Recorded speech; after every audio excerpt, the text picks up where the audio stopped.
नमस्कार। SBT news में आपका स्वागत है। पेश है 17 अगस्त शनिवार दोपहर 3:15 राजस्थान की खबरें। सबसे पहले नजर डालते हैं आज की हेडलाइंस पर। बेकाबू हरियाणा रोडवेज बस ने 4 गाड़ियों को टक्कर मारी। विनेश फोगाट दिल्ली से ओपन जीप में गांव रवाना। लखनऊ एयरपोर्ट पर रेडियो एक्टिव लीक, 2 कर्मचारी बेहोश। मुख्यमंत्री ने दी 1-1 लाख रुपए की आर्थिक सहायता। डूंगर कॉलेज से अब विद्यार्थी बीबीए और बीसीए कोर्स की डिग्री भी हासिल कर सकेंगे। और अब खबरें विस्तार से। सवारी से भरी बेकाबू हरियाणा रोडवेज बस ने 4 गाड़ियों को टक्कर मार दी। 2 गाड़ियां पूरी तरह से क्षतिग्रस्त हो गई है। हादसे में कुछ लोगों की हल्की चोट आई है। वो हादसे के बाद रोड पर जाम लग गया है, जिससे 2 गाड़ियां बोलेरो और इको पूरी तरह से क्षतिग्रस्त है। महिपाल ने बताया कि रोडवेज बस तेज रफ्तार से आ रही थी। ओवरटेक करते हुए मेरी गाड़ी सहित 3 अन्य कार को टक्कर मारी। पेरिस ओलंपिक में कुश्ती के फाइनल मुकाबले से पहले डिस्क्वालीफाई हुई विनेश फोगाट की वतन वापसी हो गई है। वे दिल्ली एयरपोर्ट से करीब 11 बजे बाहर आई। इसके बाद विनेश ओपन जीप में रवाना हो गई। दिल्ली एयरपोर्ट पर स्वागत देख विनेश ने कहा कि पूरे देशवासियों का बहुत धन्यवाद, मैं बहुत भाग्यशाली। लखनऊ के चौधरी चरण सिंह एयरपोर्ट पर रेडियो एक्टिव लीक हुआ है। 2 कर्मचारी बेहोश हो गए हैं। टर्मिनल 3 CISF और NRDF को सौंप दिया गया है। 1.5 किलोमीटर का एरिया खाली करवाया गया है और लोगों की एंट्री बंद कर दी गई है। और उसी दौरान एयरपोर्ट टर्मिनल 3 पर स्कैनिंग के दौरान मशीन ने बीप की आवाज दी। इस बॉक्स में कैंसर रोधी दवाएं लकड़ी के बॉक्स में पैक थी। इसमें रेडियो एक्टिव एलिमेंट होता है।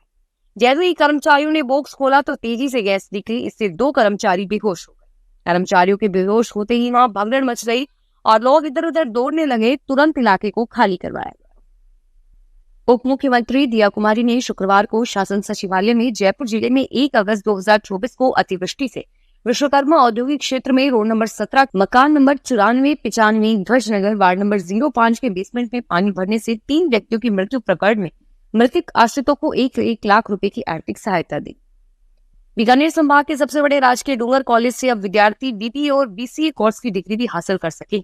राज्य सरकार ने डूंगर कॉलेज सहित राज्य के 33 कॉलेजों में बीबीए और 7 सरकारी कॉलेजों में स्नातक स्तर पर बीसीए कोर्स शुरू करने की अनुमति दी। बीसीए कोर्स में प्रत्येक कॉलेज में सहायक आचार्य के 3 पद स्वीकृत किए गए हैं और यह पद राजसी सोसाइटी के अधीन रहेंगे। राज्यसभा चुनावों के लिए बीजेपी अपना प्रत्याशी जल्द ही तय करेगी। इसे लेकर अगले 2 दिनों में प्रदेश कोर कमेटी की बैठक बुलाई जा सकती है।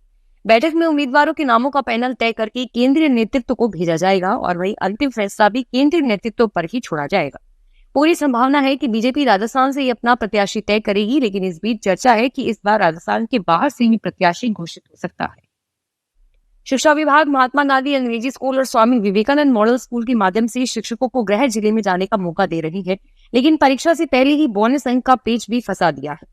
यानी इस शिक्षक का गृह जिला बांसवाड़ा है और उदयपुर में कार्यरत है। अगर वह भर्ती में गृह जिले के बजाय उदयपुर को चुनता है तो उसे बोनस अंक दिए जाएंगे। ऐसे में इस भर्ती के जरिए गृह जिले में जाने की आस लगाई बैठक शिक्षक एक बार फिर से मायूस हो गए। कर्नाटक के मुख्यमंत्री सिद्धारमैया के खिलाफ मैसूर शहरी विकास प्राधिकरण के जमीन घोटाले मामले में केस चलेगा। सिद्धारमैया सरकार आज शाम 5 बजे इस मामले पर बैठक करेगी और सोमवार को फैसले के लिए हाईकोर्ट में चुनौती देगी। कर्नाटक राज्यपाल सचिवालय के अनुसार राज्यपाल ने मुख्यमंत्री सिद्धारमैया के खिलाफ भ्रष्टाचार निवारण अधिनियम 1988 की धारा 17 और भारतीय नागरिक सुरक्षा संहिता 2023 की धारा 218 के तहत मुकदमा चलाने की अनुमति दी। राजस्थान पीटीईटी के सेकंड काउंसलिंग के लिए रजिस्ट्रेशन प्रक्रिया कल यानी 18 अगस्त 2024 से शुरू होगी। बीएड कॉलेजों में रिक्त सीटों पर प्रवेश के लिए काउंसलिंग कल से शुरू होगी और इसकी पहली चरण की काउंसलिंग पूरी हो चुकी है। राजस्थान पीटीईटी काउंसलिंग 2024 प्रक्रिया 2 दिनों तक चलेगी। इसके बाद चयनित सूची के आधार पर संबंधित विद्यालय में रिपोर्ट करना होगा। जैसलमेर के रामदेवरा कस्बे में तेज बारिश का दौर जारी है। इस बीच रोड़ीचा कुआं के समीप बरसाती नदी की कच्ची दीवार टूटने से क्षेत्र में पानी भरना शुरू हो गया।